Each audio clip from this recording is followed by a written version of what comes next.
Snobs is. Everybody else is just people. Gotcha. I don't know if I want to do this with these fucking glasses on. Listen, Nick, we believe in you. I have to wear them to get my eyes used to them. Ja Rule believes in you. That means God, I don't need him believing. I'm good. he's not from New Jersey, though. Okay, let me give you a Jersey rapper. Sorry, let me give you. I'm sorry. Do you think it's Ja Rule because he's not from Jersey?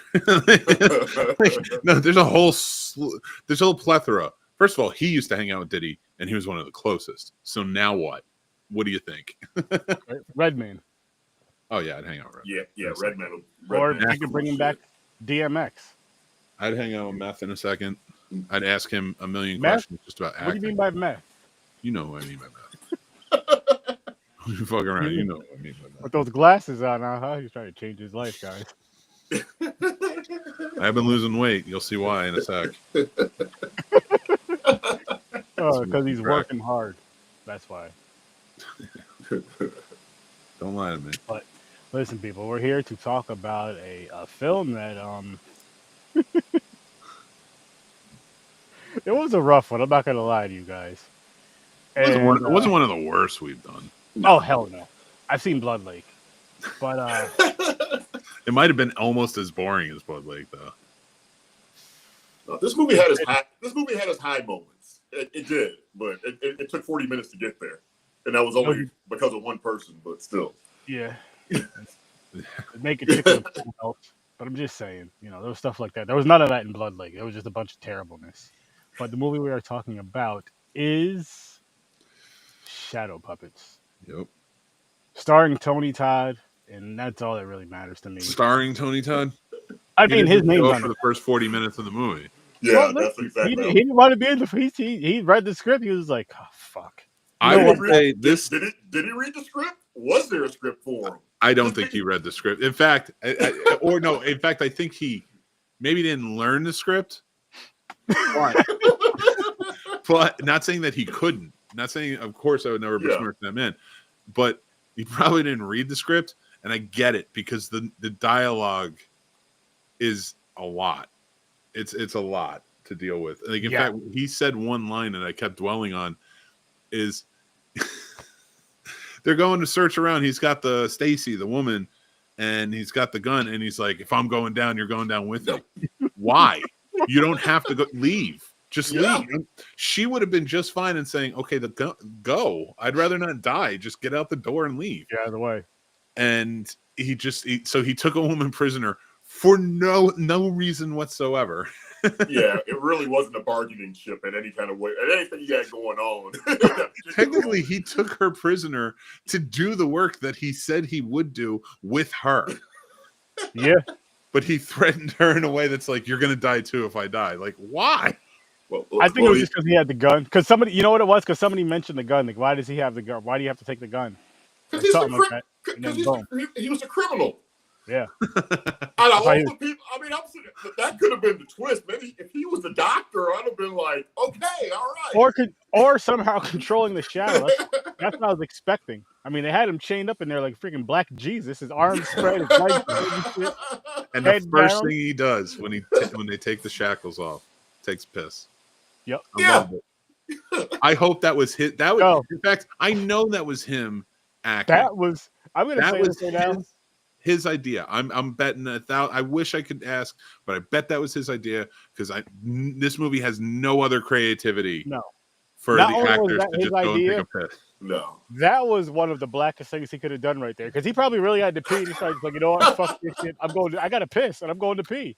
Like, do you think white guys don't do it? No, I'm not saying you guys. We need to take a piss. Yeah, but you guys are different though. You guys, if you guys have to pee that bad, you're willing to piss on yourselves a little bit. I don't. I'm not that damn bold just to piss off in a corner like that. I mean, I listen. Maybe it wasn't when I was sober. I mean, if we're outside, fair use. I don't care. I'm peeing somewhere. I feel like that's every man's right. All right. Stay away from schools, people. Stay away from schools. All right, not that. Like I meant like in the backyard. You said outside, and the kids say outside. They're talking about they're outside fighting or some shit. I don't know what they mean when they say that. You just said you were outside, so Careful, you might get Peter. There was a movie actually when someone did that. They peed out in the backyard or something, and there was like some kids looking at him, and he went to jail, like convicted him, and he had to go around town and have people sign paperwork and be like, "Hey, that's wild." Yo, that peeing in your own. That's fucking wild. Holy shit! Oh my god! Yeah, but So we had fake Heather Swank in here. We had, and I know it was the real Spike from Buffy, but fuck him and fuck his hair in this movie. Oh my god! Stand it. It really struck a nerve with me. His fucking red hair. He was so mad. It wasn't red. It was like a reddish, whatever the fuck color. Dark it was. brown. Dark, it looked like a reddish brownish shit. Whatever the hell it wasn't that blondish color. That what was it? Like what kind of blonde was that? Like bleach blonde? Or something? I don't know. I don't do that. I'm not Cisco, so I don't even say I'm not white. I'm not Cisco, so I don't. Yeah, but here's the thing. Like, I would get it if he was blonde, and then decided to go brunette, and you're like, I hate this. But he is brunette. Before Buffy, he dyed it blonde to look punk rock.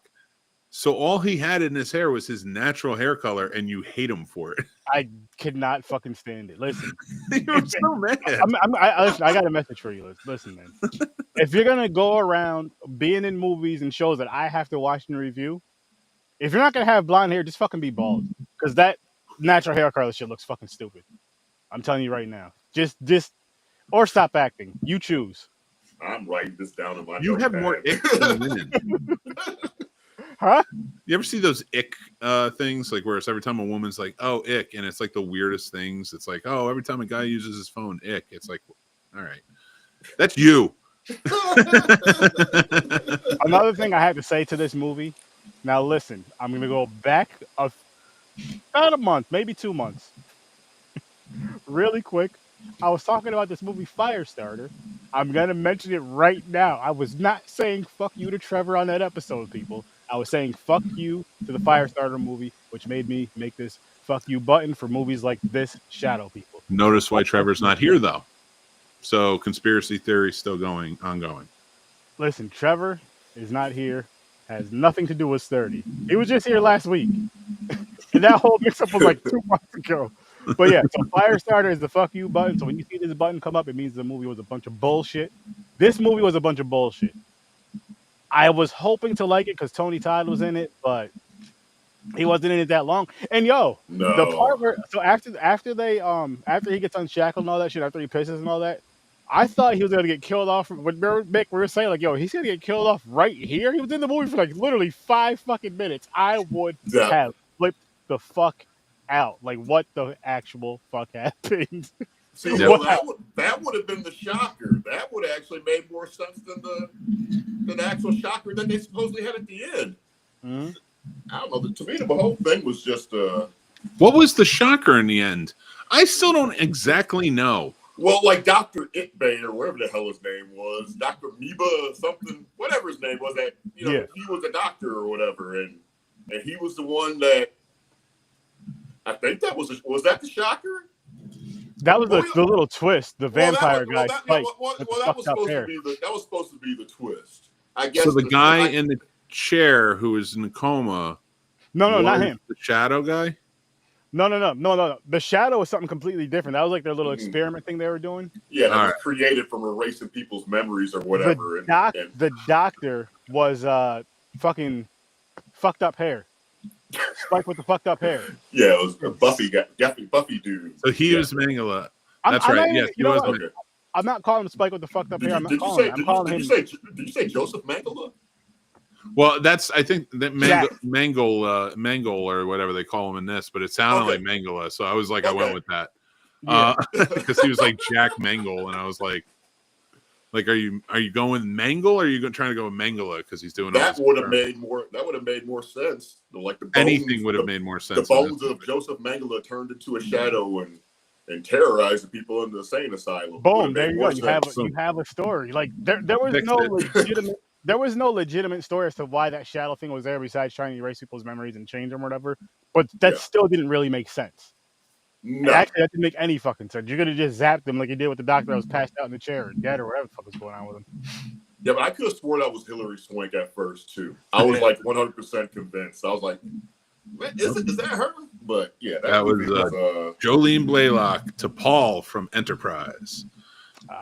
We had 2 Star Trek alumni in this movie, and that was her, Jolene Blaylock, arguably one of the best first officers. I really liked her on Enterprise. I don't care, people. Don't argue with me.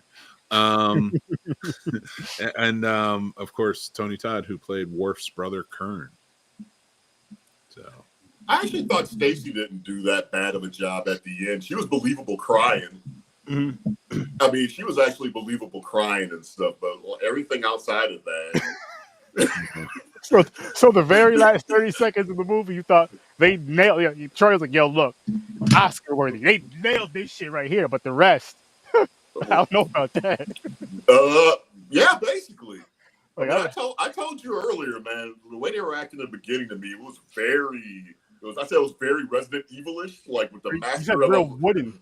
Yeah, real wooden, like the Resident Evil, like master. Since you are the master of unlocking things, you know, that's what it kind of just seemed. Just like it just seemed just off. You know, it was. It's just like they went to Walmart during the day and just said, "Hey, you want to be in a movie?" Just like grabbed 5 people and threw them in a damn van and just drove off somewhere. Not even that. It was they went to Walmart or something. They went there. They went somewhere. Horror fans are there. Listen, we're doing a movie with Tony Todd. We're gonna give you each about $6. He's getting the rest of the budget. And hey, Fake Spike, you can come too. I was really in the show. No, with that hair bullshit you were. You can come too. We'll give you $7 because you look like them. They look at the driver in the van as Tony Todd. He's like, "Wait, hey." Yeah, I just didn't. I mean, it just wasn't. It wasn't that good. I mean, it did pick up in 40 minutes when Tony Todd showed up. I'm like, okay, all right, we got something going, and then it slowly just fell apart after that again. You know? I don't feel like they used him enough when they had him. They didn't really use him to his strength. He should have been the lead for the rest of the movie. I think it would have taken it somewhere. But they still kind of had him as like a side character for. Actually, they had him as a side character for the rest of the movie. Yeah, I feel like he could have taken over, and because of his presence or something. And I wish they would have paid homage to Candyman in the sense of why not saying that his character is from the town, the city, you know, of where Candyman terrorizes and all that. Just to throw that out there. Guess what that does? That simple thing right there. Us Candyman fans. Oh, that was kind of cool. That was dope. or have him show up 10, 15 minutes earlier and do like the redemption type of arc that, you know, he finds out that he's like disappointed. He's realizing that he was a criminal at that point, and he's actually trying to try and straighten himself out and try and make something right, try and make the situation right, not just get up and piss in the corner. Did he slap one of the women on the ass also? He did. He was like, "I'll be right back." Yeah. He did for. Yeah, I don't. What part of it? Which just. It wasn't really just a good start for redemption and stuff. I mean, if I was going to redeem myself, I think the last thing I would do is just slap someone's ass and just piss in the corner. So if you take away those 2 aspects of it, and threatening the one chick, he was like, yeah. Even though we made this plan of going and taking care of this anyway, in case some shit goes down, I'm taking you with me. That's why I got the gun. Like, why, Tony? Why, man? Yeah, it was just like I said. I mean, this wasn't released in a theater, was it? This was made for TV or something, right? Straight to video. Straight to DVD. Straight to video. I'm just, I was that was like one thing I was kind of like wondering. Like, I'm like, there's no way that they had like a movie trailer for this shit and people went to the movie theater and gathered and watched this movie together. There's no way. So, yeah, okay. And I wanted to like it so bad. Just the idea of the whole shadow thing when you first see it, I'm like, okay, that's pretty cool. And then that was it. You could have had a story or something just wrapped around the shadow, like you were saying. They got stuck in there one way or another. It's some asylum. Some shadow thing is going in there, terrorizing, killing, and you figure out why. And boom. But and then they could have just changed who the people really were. Oh, the guy with the glass. Oh, he's a tech whiz and stuff. He knows the computers. And out here, this one here is the supermodel. And this, I mean, I'm like, dummy, they should have like switched that part of it and made it a little more interesting. But Yeah, because what was she? She was a supermodel and a nympho. yeah, Like really, hey, really. The dude with the glasses, he's a computer nerd. That's it. yeah, Come on, black guy, criminal. prison. Insanely stereotypical. Actually, black. No. Not only that, it's either the black or Spanish role, the custodian, which they had to be the black guy, and then the black or Spanish role being the criminal. They had to be the black he's the janitor / security guard, I believe. Yeah, something like that. Like, what the hell? You have 2 jobs getting 1 check. Hey, you better double his pay up. So you guys are excited about a sequel and stuff? Oh no! Only if Mick writes it and puts us in it.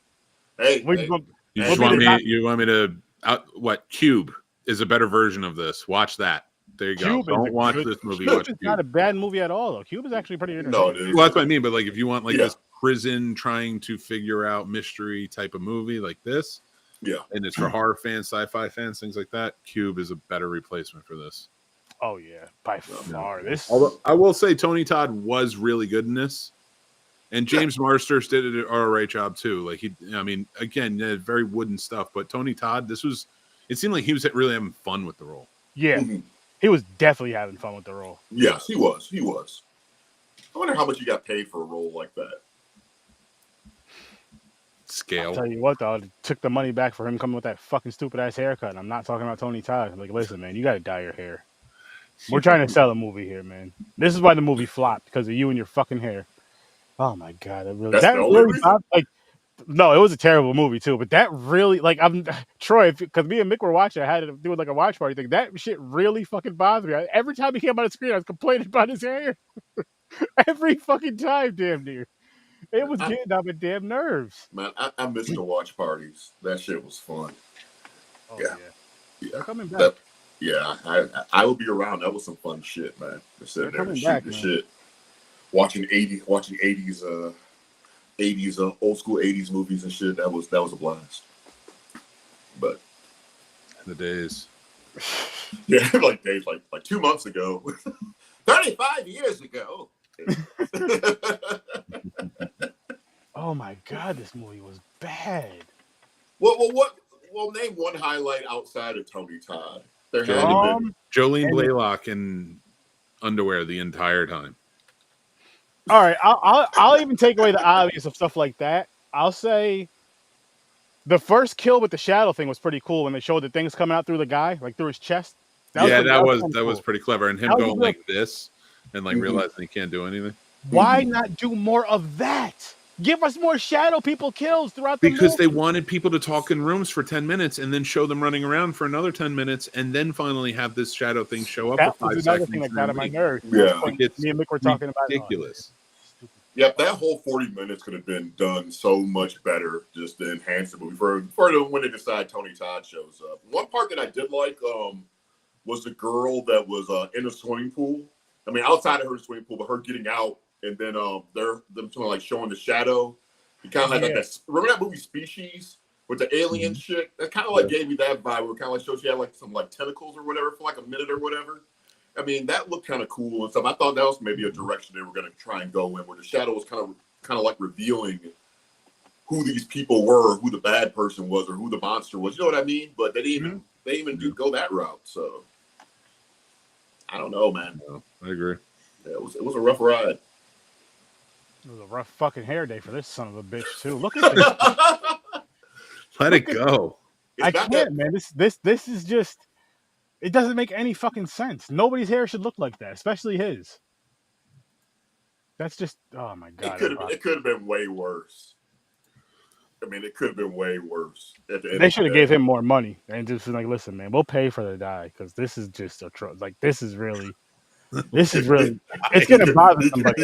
He could have had that Giuliani dye where it's dripping and sweating off the side of his face or whatever. It's gonna bother somebody out there, and they were right. The creators of this film, they told him, they said, "Listen, your hair is gonna bother somebody out there." He's like, "No, it's not. I'm Spike," and no, you're not anymore. You're just a dude with some fucked up hair. Jesus, man. That's what this movie was about, man. His bad hair. It was about here's how I can connect it to his hair. and Hootie and the Blowfish. I'll get to that in a minute. Oh my god. The bad hair Oh part. shit. You have a bad script, right? And he was just feeling bad about himself that day. He read the script and he was just like, "Oh fuck, man. I was about to get that bottle of hair dye, but I see where my career is going. I'm not gonna do shit with my hair." And that fucked up the movie. I'm telling you right now, if his hair was blonde, this would have been a better movie. This would have been a better movie. This movie sucked. I'm not gonna lie to you. I only cussed you out probably 2 times and stuff watching this movie and stuff like, damn. Oh, that's fair. That's fair. I can handle that. Twice can this handle that. time. Twice this time. But I will say this. Would I watch this again? No. Should you watch this? At your own risk. This movie was just bad. And there was no redeeming qualities of laughter or something that really just grasped you besides the what was there, 1 or 2 really cool kills with the thing.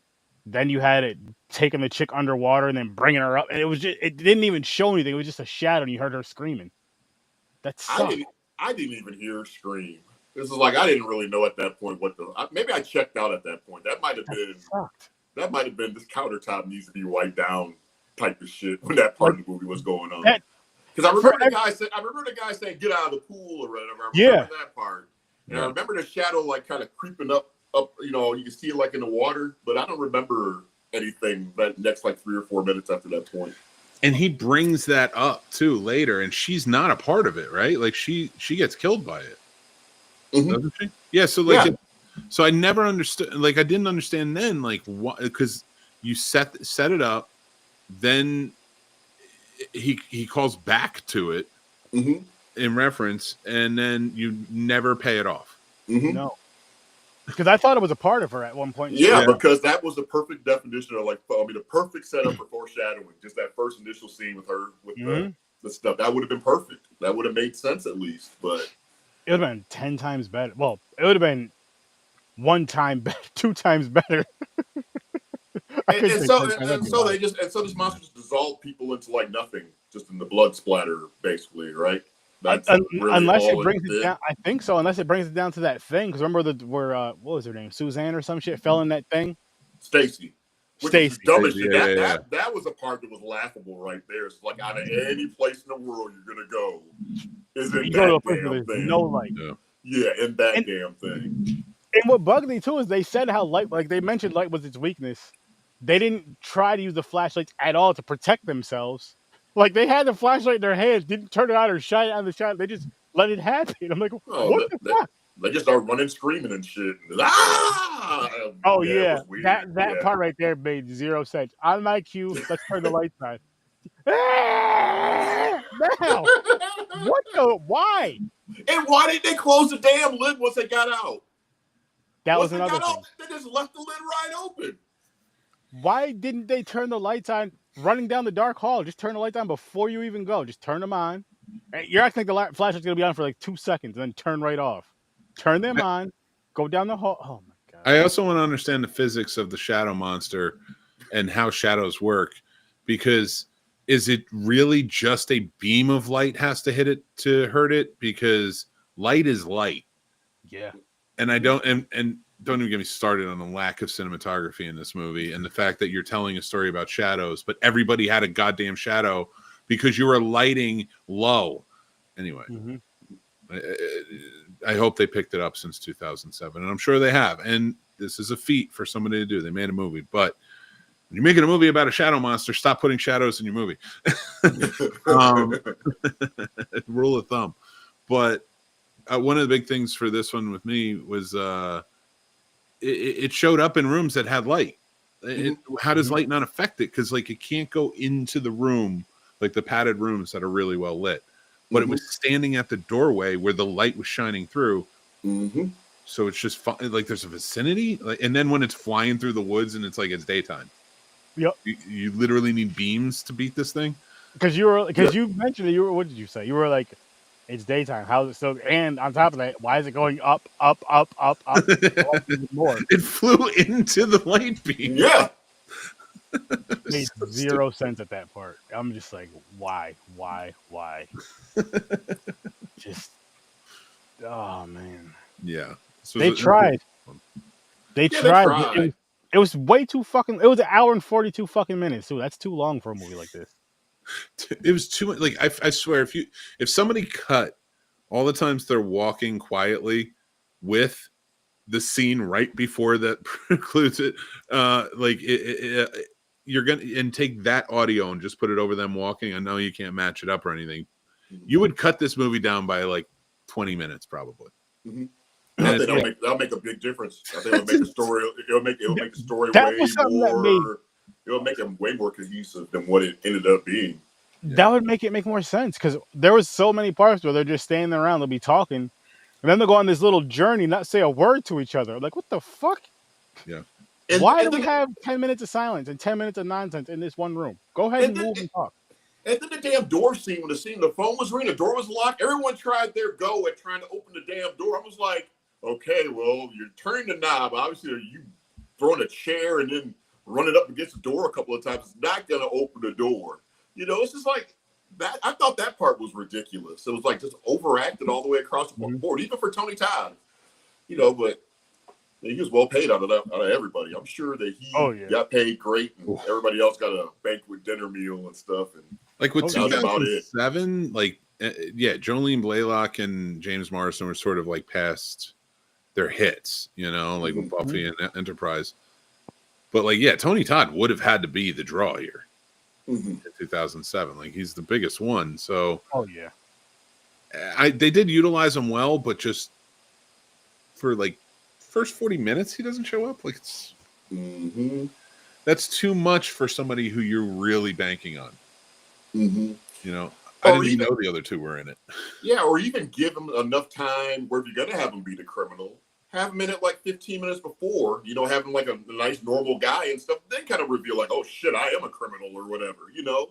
That would have been interesting. Yeah. You know, but or take the orderly out, and I realize I'm taking out the other black actor in the movie, and I don't mean to, but like it was sort of a pointless kill. Like, you set that whole fight scene up, it didn't need to occur. You could have set that up with your main characters when they meet later. Because you keep popping surprises in, and you could have saved that kill for one of those main characters that now we're deeply affected by. And and you could have cut that scene out and then got them to Tony Todd even quicker. You know, you eliminate the nurse also. I would. The nurse, that was the girl that was in the room, right? Yeah, she changed to the floor. Yeah. If we're bringing in characters just to have extra kills, your movie already suffers. Your story is already done. No, actually, I totally agree with that. It's poor screenwriting. Like, use the characters that should be there for the reason they're there. Don't add anybody extra. Just make the kills effective. You know, make us deeply care about these kills, which we didn't care about any of them. In fact, the only one I do care is the one we mentioned, which was the character I said doesn't need to be there because it was a cool death. It was the only cool one. I mean, that's where they failed. Like, when you know how you just said if you throw in the extra people for no reason, just for extra kills. If you're gonna throw in the extra people, they need to have some of the dopest kills in the film. Utilize that shit. If you're gonna throw in the extras for the extra kills for the quote unquote, you know, the mindless, pointless people that are in the movie just for extra kills and shit, make those kills matter, make them memorable. Because there's only one we keep talking about. It's the very first kill of the damn movie. It was a really cool kill. Why not do more similar? Where Stacy falls in was kind of cool too. Okay, that's fair. Yes. Only because they set it up well by telling us what it is earlier, getting it completely wrong because that is not what a sensory deprivation tank is. People don't fall for it. It's not a trunk. No, but that was like, and that's sad. That's the first kill and the last, like basically the last kill. That's a sad horror movie for you. Like your good kill to the person last. Well, because of her role and stuff, she wasn't affiliated. She wasn't doing anything wrong to anybody. She was like really just doing her job before her mind was, you know, wiped and stuff. You know, and like I said, I really believed her when she was actually crying. I believe she was terrified. I really believe that she was scared when she was like all curled up, side the wall. I really bought it, Yeah. Well, more so than anybody else and stuff. I mean, and I agree. Yeah, and I mean, if there's anybody, I agree with Nick. If there's anybody I cared about actually dying, it probably was her. That's probably more so than even Tony Todd. I mean, I thought he got a little redemption in there. He killed the bad guy or whatever. But I mean, I don't know. I would have liked to see him survive also. I would have if he didn't threaten to murder everybody else. not even everybody else. Just like the one innocent woman that's with him. Which true. Fuck you guys, by the way. You couldn't send like the nerdy guy with. Oh, I guess he had to stay back because of the computer. That's these are the computers. Which was what kind of hokey ass Jurassic Park shit were they pulling there? What? They weren't even connected on the same network. Nope. Well, the other computer doesn't have to have no mouse, keyboard, or nothing. It just has to power up. You just need to power it. Really?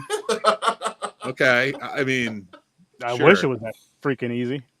I wish it was that damn easy. You can just remotely sign in because I mean, like, it's not on the same network. It's like I don't need no passwords or anything. No, just power it up. Everything just syncs.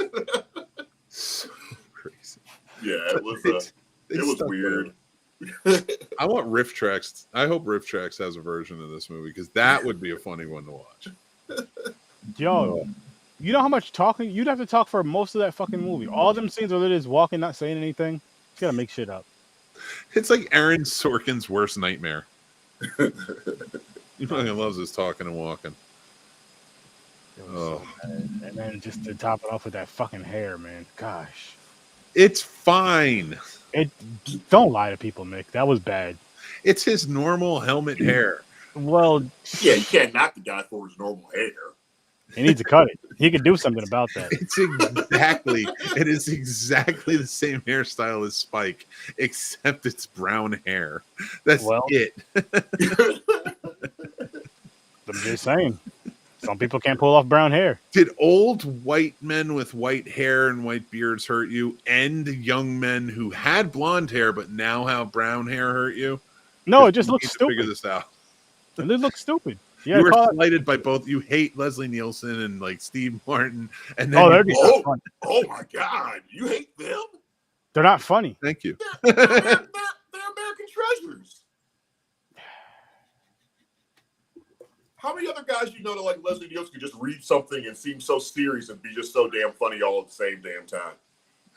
I just can't laugh at him. I try. I guess. I watched a lot of shit on Popcorn and Pints. Maybe I'll find something I like of his, but so far, I don't know the Naked Gun stuff, air guns or airplane, the original Naked Gun TV series, which I say is gold, and if you've never watched it, find that shit because it is gold, man. I just watched on TikTok the other day that one ending. It's like an end credit sequence where the guy they bring the guy in for booking, and then it cuts to the freeze frame, and then the credits start rolling.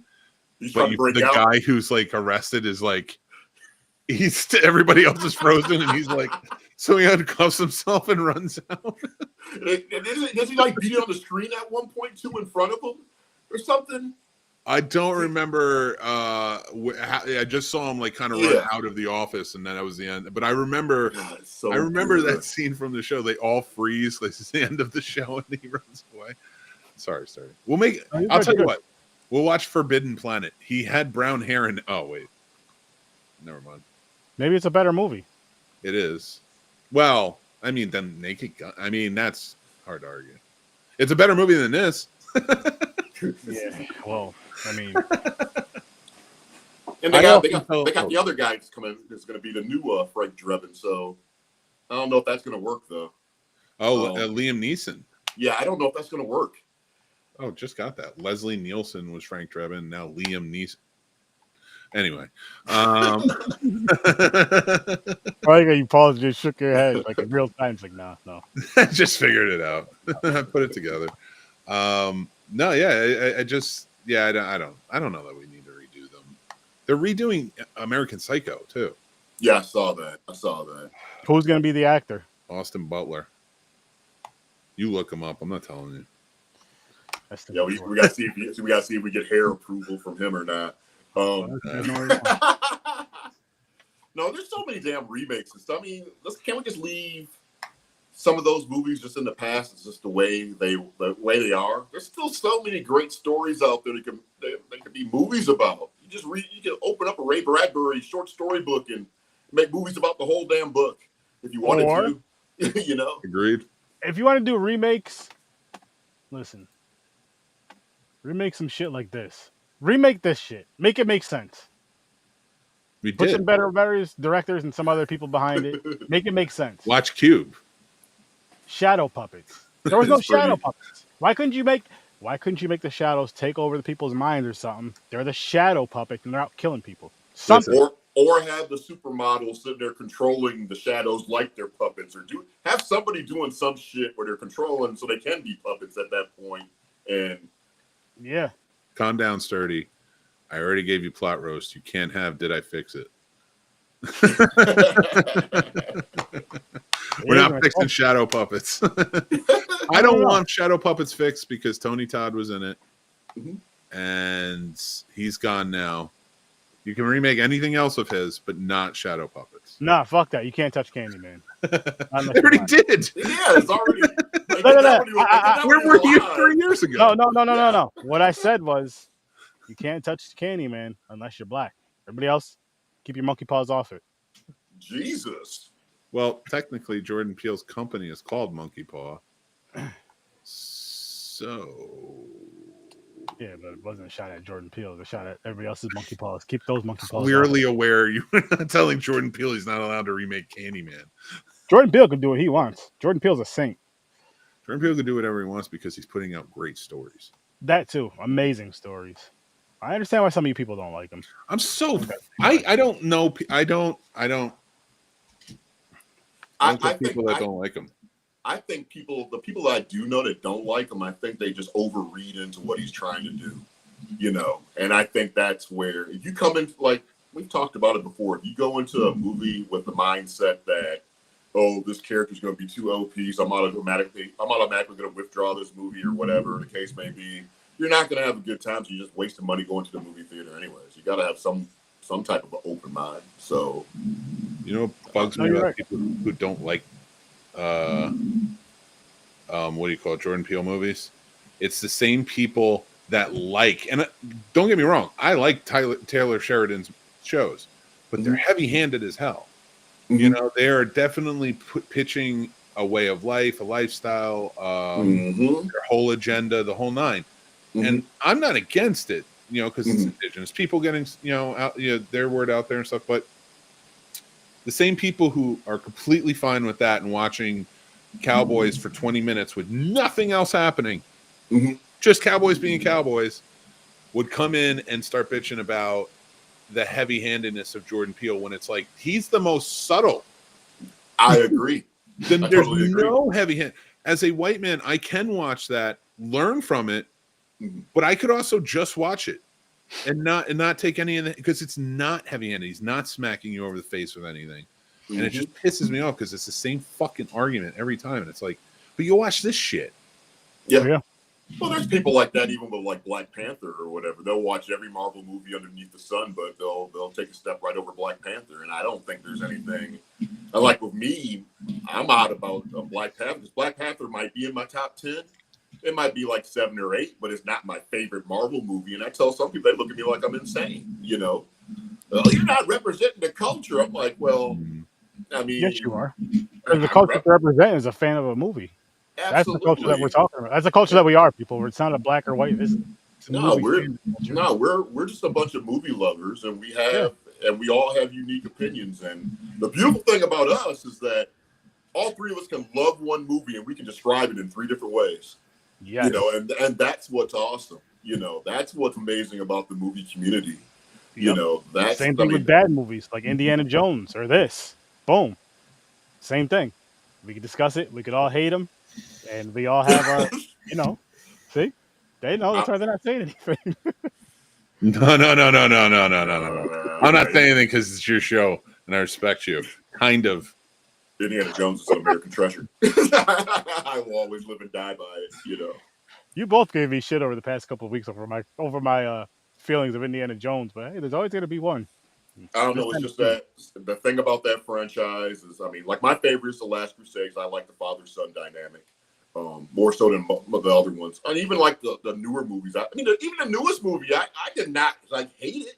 I was like, this is still Indiana Jones. He's older in the two. What do you expect to kind of happen? So I didn't even hate that one or whatever. But I mean, just from my time being a child, just the adventures I would have in my backyard, my imagination, you know. I mean, there was days I was Lando Calrissian, Han Solo, Indiana Jones, Superman. I mean, you know, it's just those little moments in your childhood that you just pick apart, and sometimes those little moments, they save you as you get older. I mean, they remind you about who you are or who you were or whatever the case may be. But sometimes those moments save you. Yeah. You know. Oh hell yeah. Agreed. Hell yeah. 100%.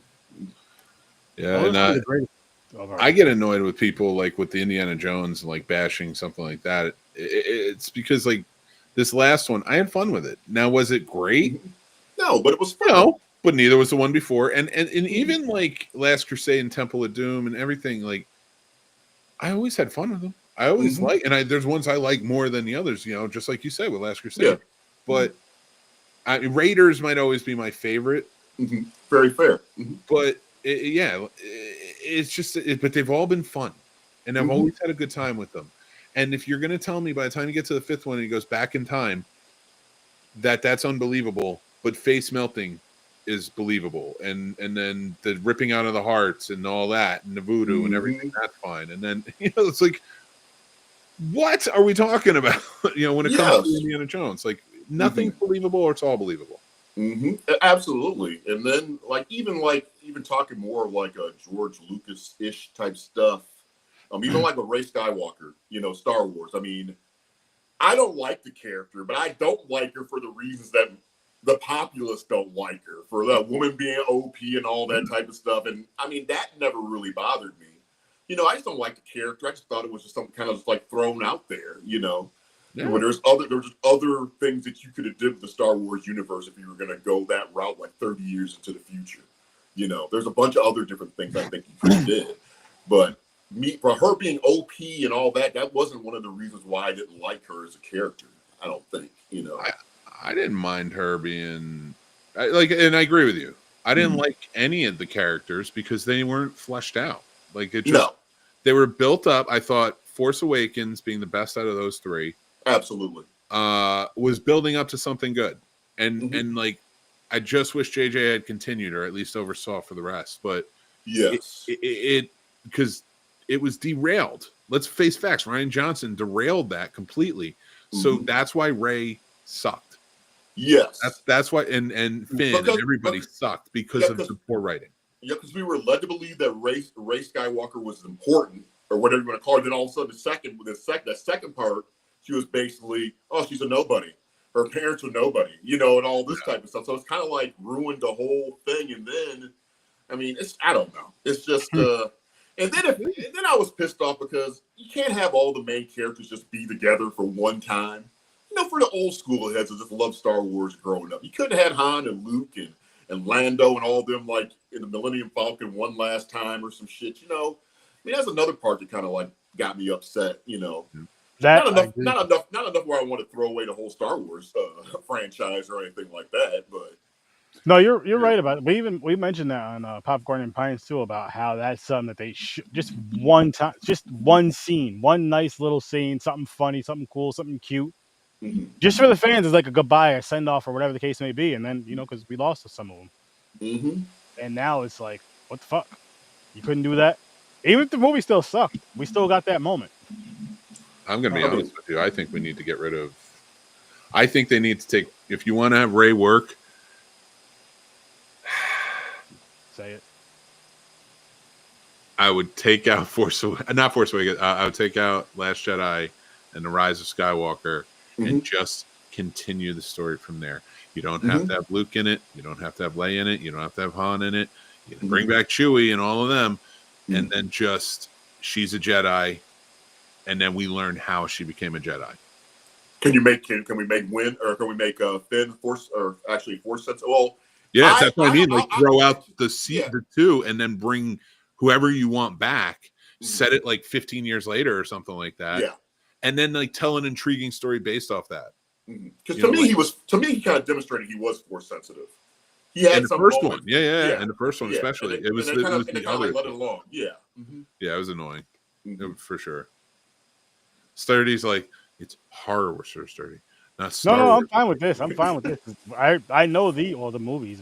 I know because we did them back in January. So, which was a long, interesting ride. I will say that. Yeah, it was. Some were better than others. Again, if I were to watch the Star Wars movies again, I'll watch part 3 and the originals. That's it. That's all I need. The movies. I love that scene on the hallway with Darth Vader and the fucking what the fuck? The lightsaber shit. Oh, Rogue One. What are you talking about? What are you talking about when he's like taking out everybody? Yes. Yeah, that's the ending of Rogue One? I don't remember which one. So that's like, so you take that 5 minutes before A New Hope. Yeah. So yeah. That was I love Rogue One. Yeah, me too. You know the original idea for that scene, they were gonna actually have him like on the beach whooping ass or whatever. We're like, that would have been badass too. Yeah. I mean, they kind of played it up with it, but yeah, more so would have been very cool. Really getting the nitty gritty of it all. Nitty gritty. So what did you? So what's your rank on this the movie, Sturdy? Oh, I've seen worse. I've seen way worse. I'm gonna give it a 1. Wow. I'm gonna give it a 1. How about you, Mick? I would give this probably a 4. Wow, you're generous. Out of 10? Yeah. I mean, like if I do out of 5, so if I give it a 4, that's generous. Like if a 4, this would be like a 1.5 in mine. I think, but like a 4, like Tony Todd deserves a point. Getting a point. There's a few different things like the visual. Give a couple points for visual effects, having other elements in there, but this is a very basic, more technical 4. Gotcha. That I liked the movie. About you, Troy? I give it a 3. No, definitely not a 10. I give it a 3 just because of Tony Todd. I'll give it a 2 I mean, I'm not gonna lie. When he did show up, I was pretty damn excited. I got pumped up for a minute, and then after that, it's just kind of like went away again. Yeah, just kind of went away again. Yeah, I had that Rocky Mountain high for a minute, then all of a sudden, just, it was Tony. Oh man. Well, I'll say this. Hopefully next week is better. Tony Todd is in this. It's to kick it off. And then, taking a week off, but we are doing the movie Stream next week. I did hear this. I've never seen this, but I did hear this movie was pretty good. It was at least entertaining. Yeah. I am going to give everybody, I'm going to tell everybody to watch it. It was, I think it was Michael Levy who directed this, and he was part of the team of Terrifier 1. And he did a good job. And I will get into all the reasons why. The only thing I will say about the Tony Todd appreciation, he is in it significantly less than this, but for a reason. And it's sad to say that they were setting him up for the sequel. So unfortunately, he's probably not going to be in there. So when you watch this, keep that in mind. Like they were clearly setting him up for something in the sequel. And, unfortunately, tragically he passed away. Yeah. Well, I can't wait to watch the movie though, because like I said, I did hear good things about it. Worth it. And, yeah, I'll check it out for sure. I think you'll like it. I think we should. This is dope though. This is dope. I mean, conversations we had was fun. Is that your last one for the year? Yeah. For our ending on Stream. And then I might do we'll see what I do for Sturdo Vision if I do anything. Or I'm doing something next week for Sturdo Vision, so that'll be like the very last one, technically. But yeah, after that, taking a little week off, then heading back in the new year. Yes, sir. 2025 is going to be a great fucking time that I cannot wait for. I can't say that. I fucking hope so. Yeah, I'm looking forward to it. Yes. Yeah, definitely. I stopped looking forward to the next year after 2019. Fair. Like I'll just go in and see what happens. It's relatable. I know exactly what that's like. Fair. Relatable. I wake up every day and I'm just like, how come I couldn't end up on the billionaire side? Like, why couldn't I be in the 1%? Oh, I hear you. So President-elect Trump, if you need the loudest podcaster, I'm your guy. Mark Manhattan. See his glasses? Dual roles. Over on the scene, Snobs. I'm Nick. But I am loving America as Mark. Yeah, see, that's effective. That won't work for me. You can't put glasses on me and call me Trey or some shit like that. It ain't gonna work. Same. Oh, come on. We got Santa Sturdy going. Let's see. Oh my God, it's fucking Keith David circa 1978.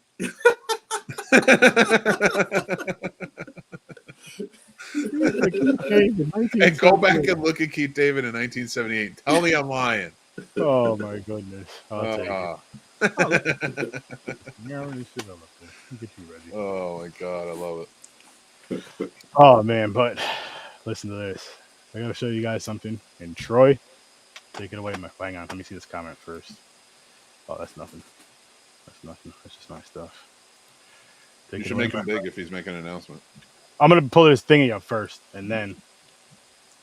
But boom. That looks exactly like me, but is it me? That's Mark. That's good old fashioned Mark Hill. Mark Hill. Mark Hill.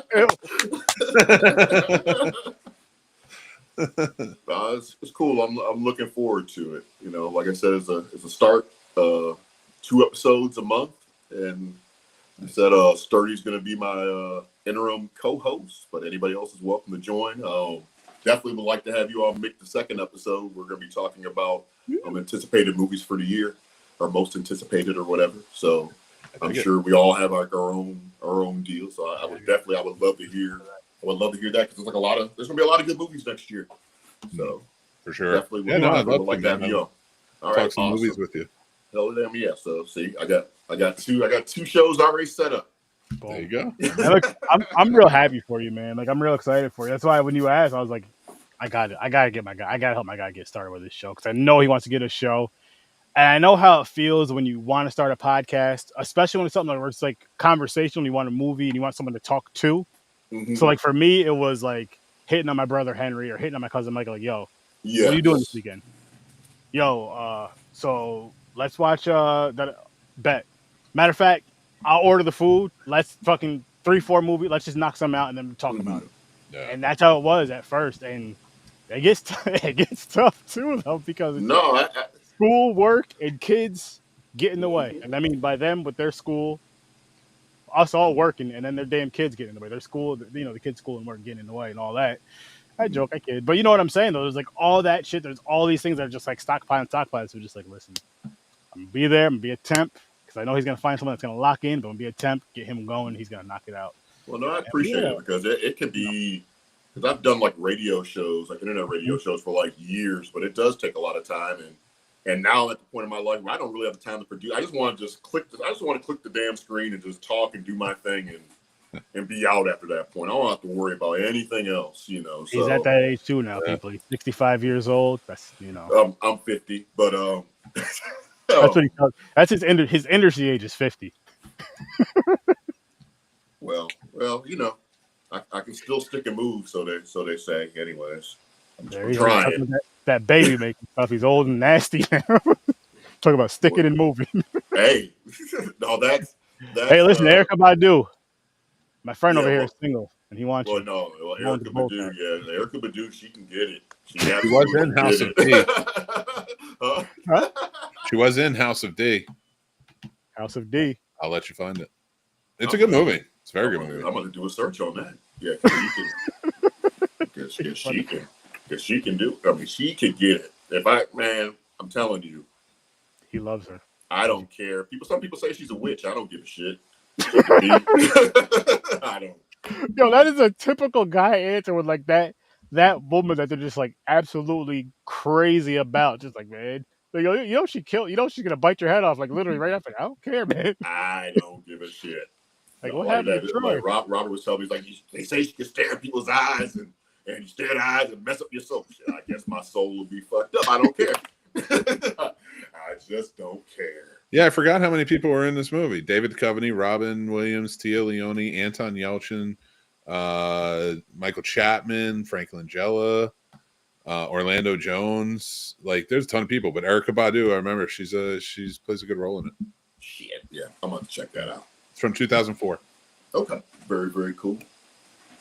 But do you want to talk about the first movie we're going to talk about? Yeah, what movie was that again? Django Unchained.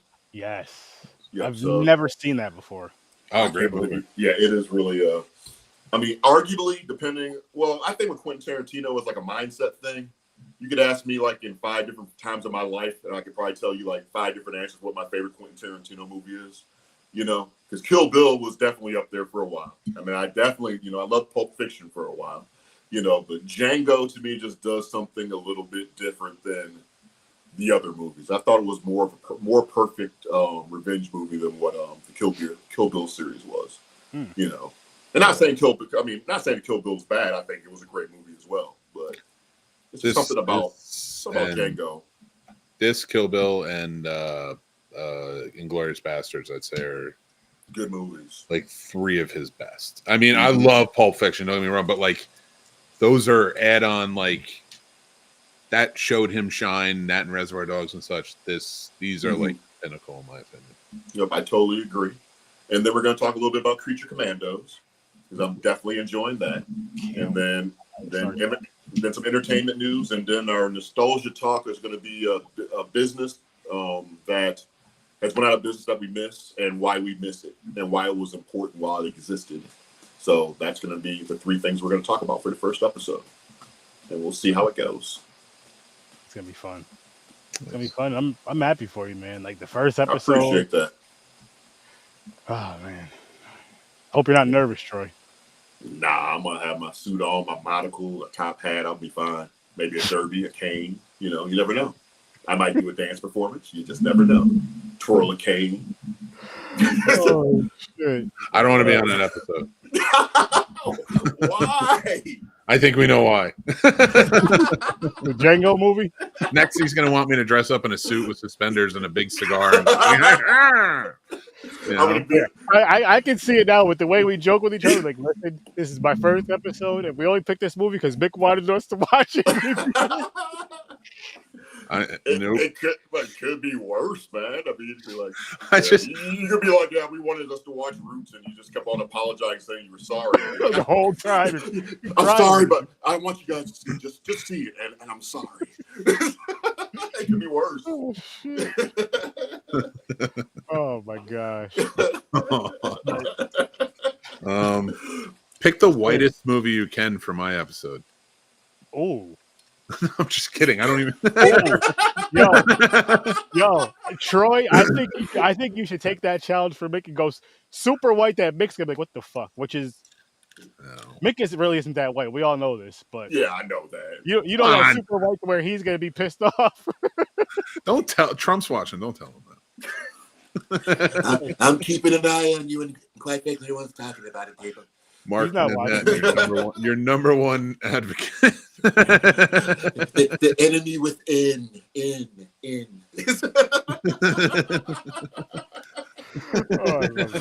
When the glasses are on, I'm for tariffs. Oh, I'm not. Glasses on you gotta have the strong American bumper in the background.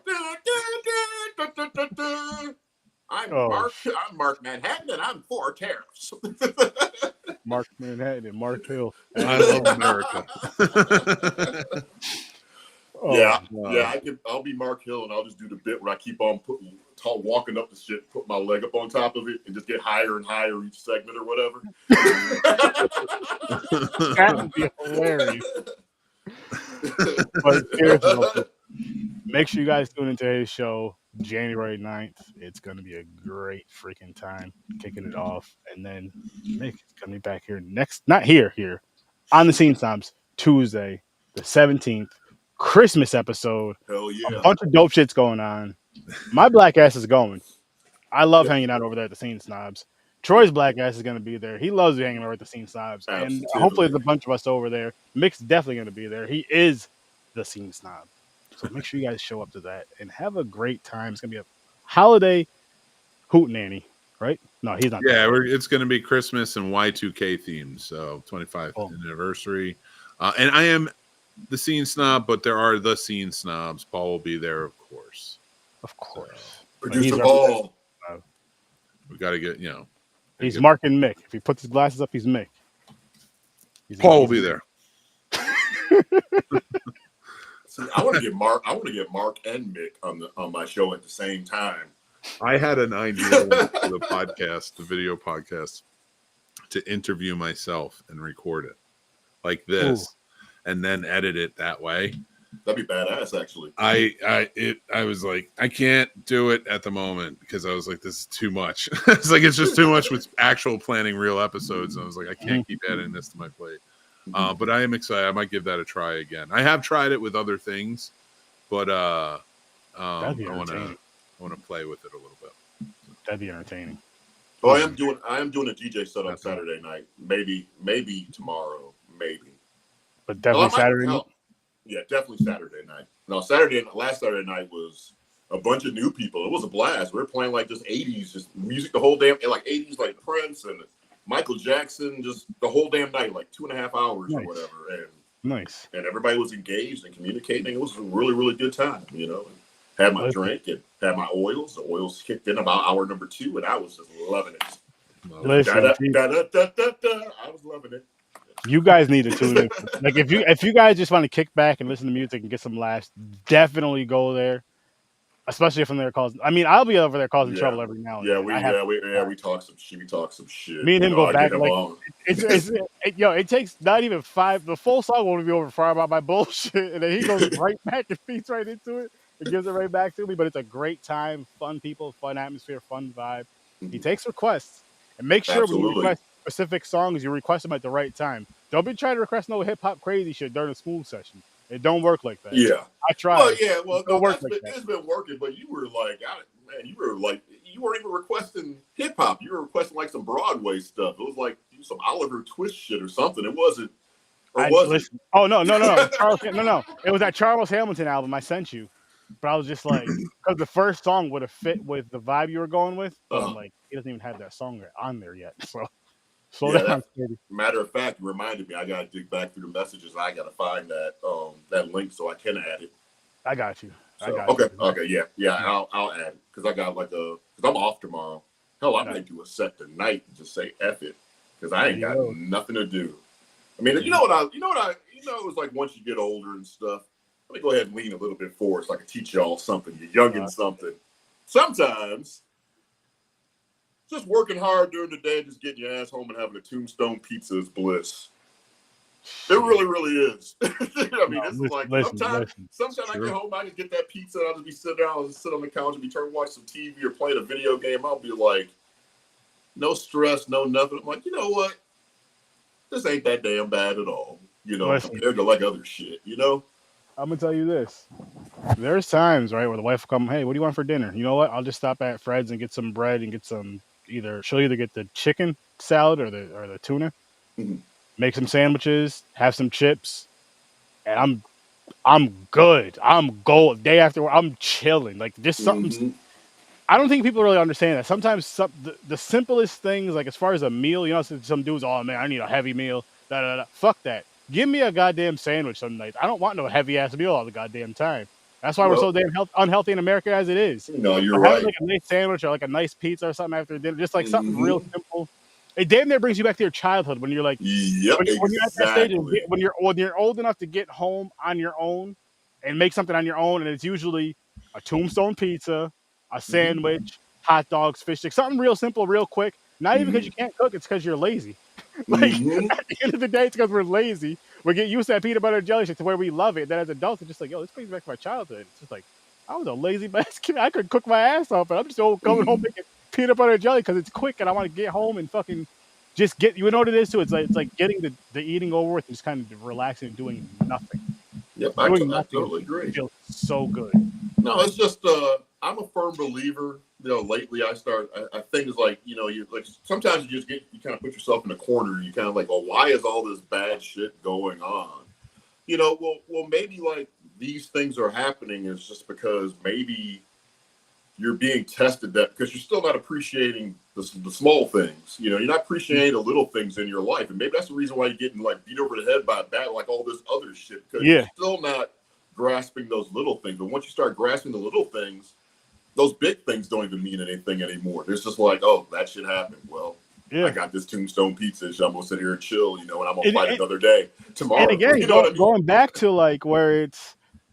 You remember before where sometimes it was like, damn, all I have is fucking Tombstone pizza and some fish sticks and this and some ramen. I got to make it work.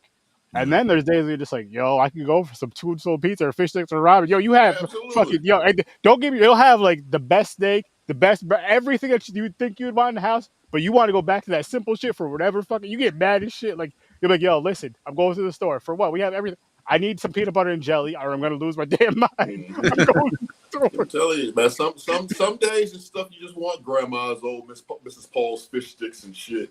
It feels like honestly, all that food, and it could be terrible for you. I'm not even talking about that.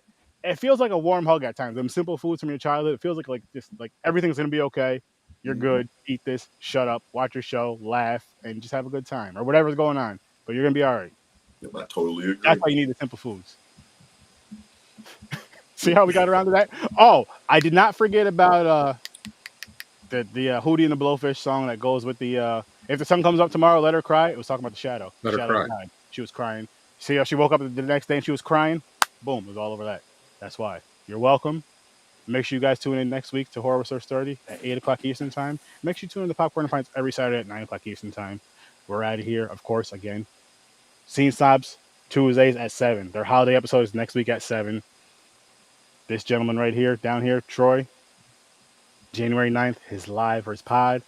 But go over to his TikTok because he's always DJing something. Go in there. Request some stuff. Again, request it at the right time. No Drake, though, people. That's not allowed over there. We're not having that. No snitches over there. You ain't going to be going over there, starting sharble and then tattling. Oh, no. Fuck that bullshit. We're out here. Peace. Have a great night.